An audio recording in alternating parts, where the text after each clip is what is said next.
Hey, what's happening? It's your boy Big Krit, third co-representative, Mississippi native, and you know I'm rocking with VCBEATS on Thisis50.com. VCBEATS. Man, ain't like I can take any of this shit with me when I'm gone. Wake up, you get money, you get money then what, you know what I'm saying? The worries of the world like this can't be all. This can't be all. This can't be all. This can't be all. Money, cars, and clothes, white walls and bold, drink, weed, and hoe. That's all a nigga know. This can't be all. This can't be all.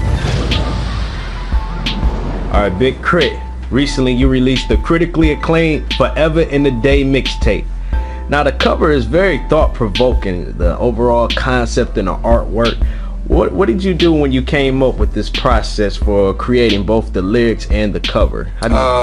Man, well, realistically, the cover was just me trying to express what I go through as far as just being human, you know, dealing with spirituality and trying to do right. And then by the end of the day, ain't no telling where your mind frame is as far as trying to become financially free and just really being on the grind and hustling, you know what I'm saying? So, you know, and that's really what the overall idea of the cover is, and then just making that choice, like, do I go this way or do I go that way? It's that fork in the road that all of us kind of hit, and just as human beings. And when it comes to the music, man, I wanted the album to be extremely conceptual. And so when people get the opportunity to hear it, they'll be able to understand just the whole story of my life and what I go through on an everyday basis and how I'm able to tie it all in just with music. I think a lot of people, you know, was curious about, you know, me as far as being on social networks so much, on Twitter and things of that nature. And instead of just, you know, being on camera all the time, oh, we doing this, we doing that, I decided to put my life on wax. Cause we just trying to code all the secrets. My conversations with God always seem to leave him speechless.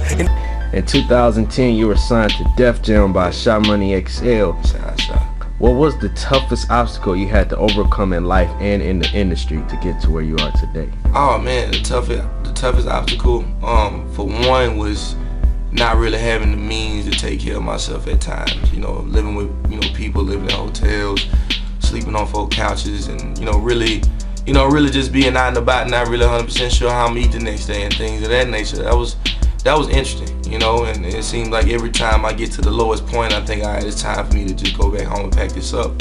You know, good Lord to come through and, you know, a player come through, be it beats or be it somebody needing some writing or a verse or something like that. Like, I really was able to, you know, keep going just music. Like, I didn't have a job or anything like that. I just sell dope, so it was all rapping in my corner. I'm feeling like, what the fuck? They want my soul like my ancestors ain't enough. If I can't trust my own government, who can I trust? If I abuse myself daily, who can I love? Shouting my hair AIDS, like who can I fuck? Sure enough, that be the day that the rubber busts. As far as the industry is concerned, figuring out a way to be myself and make music that people could relate to, but also being able to get on radio and to be able to get on TV with your videos. I think a lot of artists deal with that, you know, as far as the, you know, you want the radio single, but you don't want to sacrifice your creative control. And I think, you know, I thank God that I was able to figure it out, being able to produce my own music and really staying strong. But I want to do the kind of music that reflects me, and when I'm performing it, I don't want to feel uncomfortable because it wasn't a hook I really wanted or nothing like that. Like, nah, it's like I kept my creative control. I've made beats and records here and there that I was like, all right, I'm just trying to, you know, get on the radio, and they fell through. So I took the road, let's travel. Here I am now, man, and we doing this country shit, you know what I'm saying? We doing, you know, music that, you know, reflects us, and alumni, big son, we all out here making it happen for our state, for our family.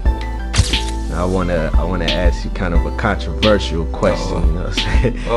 If you could add or take away one thing from the rap game to make it better, what would it be? I'd add a union for artists and producers, man. I think, you know, it's always, you deal with middlemans and the uncertainty that somebody is in your corner. You know what I'm saying? I think just like every other, you know, like a lot of other careers, people you have unions. You have a board of people that protect the artist or the producer that could really be like, all right, we all overlooked this contract, or that contract wasn't really in the best, you know, wasn't really best for this artist at the time. He signed based off, you know, these pretenses, and he was in this kind of financial standpoint, and that's why he signed. And no, that wasn't right at the time. And you know, just a group of people that really could, like, really, how can I put this?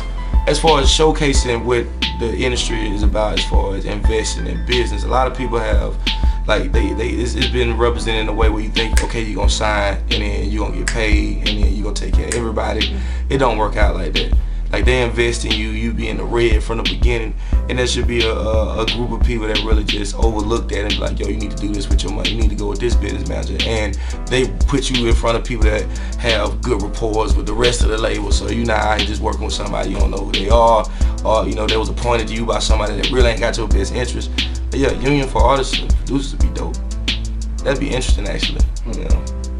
Yeah, I remember Pimp C was saying something about that a while ago, and everybody was trying to get together to put something of that nature together. Yeah, man. I mean, it's difficult. Things like that take time. It ain't no different than you think it'd be a lockout rap if that kind of shit was to happen. We ain't rapping, we ain't producing, ain't no songs on the radio. That'd be whoa. That's probably why that won't never happen. But it's all good though. You still rocking out this thing. All right, final question. Any upcoming advice for inspiring artists? Yeah, man. Invest in yourself. Be willing to, build your fan base from the ground up. Make sure your covers are quality from the jump. Your mixing is quality for the jump, because when you're independent, you have to think about, not that you're competing with other independent artists, but you're competing with majors. Because when you drop a project and people hear it and they feel like it's as dope or doper than one of their top 10 favorite rappers, that's how you get your name started. That's how you get your buzz started, because they're like, man, he making the kind of music that he already signed. Like, so you already got it figured out. So when you go to the labels, they don't have to tell you who to be. Like, you already created your fan base. You already out here rocking. You already selling out venues. All they got to do is invest, put you on that platform where millions of people can decide whether they like your music or not. And then, only the Lord knows from there. It's one of those kind of situations. But definitely invest in yourself. Get you a great business manager to help you take care of your money. Because once it's gone, then you got to go back to the label. And that's when you really put yourself in a position to never get out of your contract at all. You know what I'm saying? Get you a dope lawyer, entertainment lawyer that's going to be down to really overlook your paperwork from front to back all the time.